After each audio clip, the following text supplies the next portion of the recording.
Ini buah kecapi, buah legendaris yang semakin langka. Mungkin sebagian orang masih awam dengan buah ini. Tidak banyak lagi anak muda generasi sekarang yang mengenal buah kecapi. Kecapi yang memiliki nama ilmiah Sandoricum kecapi cenderung diabaikan di Indonesia. Di India, Andaman, Myanmar, dan Indochina, seperti dikutip dari krbogor.lipi.go.id, tanaman kecapi dibudidayakan loh. Di Eropa, menurut ahli taksonomi, tanaman ini bahkan ditanam dalam rumah kaca. Di daerah-daerah tersebut, tanaman ini banyak menghasilkan buah sehingga tersedia dalam jumlah yang melimpah di pasar lokal.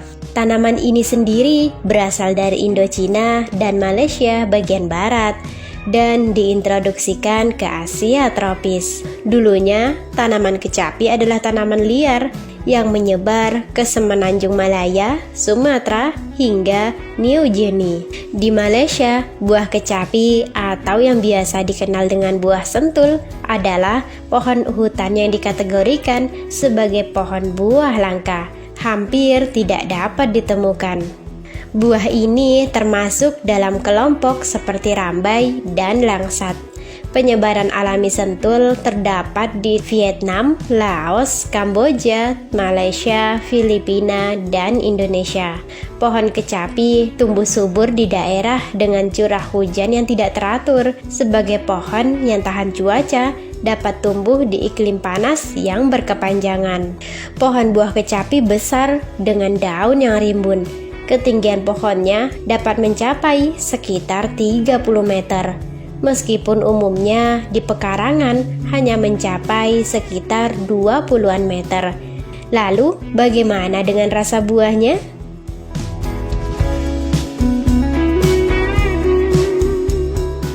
Buah kecapi memiliki rasa manis atau terkadang ada yang agak asam dan dapat dikonsumsi segar langsung dari pohonnya. Kulit buahnya yang berdaging tebal juga kerap dimakan dalam keadaan segar atau dimasak terlebih dahulu, dijadikan manisan atau marmalade. Di beberapa wilayah, kecapi dimanfaatkan juga sebagai sirup.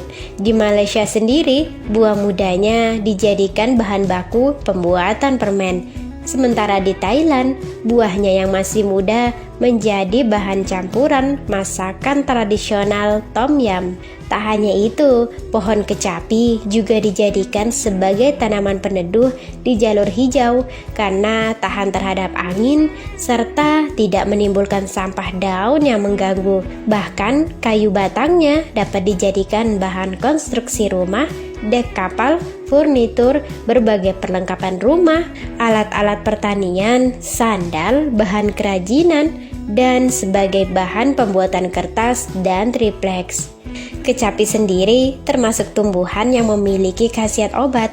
Daging buah kecapi mengandung antioksidan dan substansi bioaktif flavonoid dalam jumlah yang cukup besar. Bahan-bahan tersebut memiliki nilai nutrisi yang dapat menyembuhkan berbagai macam penyakit seperti jantung koroner dan sebagai antioksidatif serta antikarsinogenik. Kandungan vitamin C pada daging buah kecapi juga cukup tinggi. Wah, keren sekali bukan? Namun, kini kecapi masuk ke dalam salah satu dari 393 jenis tumbuhan di Indonesia yang terancam punah menurut International Union for Conservation of Nature. Penyebab kepunahannya biasanya dari alih fungsi lahan, eksploitasi lahan, hingga pencemaran. Hal ini pula yang terjadi pada pohon kecapi di Jakarta. Dulu banyak penduduk Jakarta atau suku Betawi yang menanam pohon kecapi di pekarangan rumah. Dulu banyak penduduk Jakarta atau suku Betawi yang menanam pohon kecapi di pekarangan rumah. Bahkan orang-orang Betawi tempo dulu punya cara unik untuk membuka buah kecapi, yaitu dengan cara dibanting atau dicepit di engsel pintu. Namun, semakin sempitnya pekarangan yang ada di Jakarta, membuat tanaman ini sudah tidak banyak ditanam lagi. Akhirnya kelangkaan pun terjadi. Hal lain yang membuat petani kurang berminat untuk membudidayakan pohon kecapi yaitu karena buahnya kurang populer. Buah kecapi kalah populer dengan buah lokal lainnya seperti durian ataupun rambutan, dan kecapi pun memiliki harga yang rendah. Wah, sangat disayangkan ya jika buah ini sampai punah. Semoga segera ada tindakan agar anak cucu kita kelak dapat menikmati buah legendaris ini.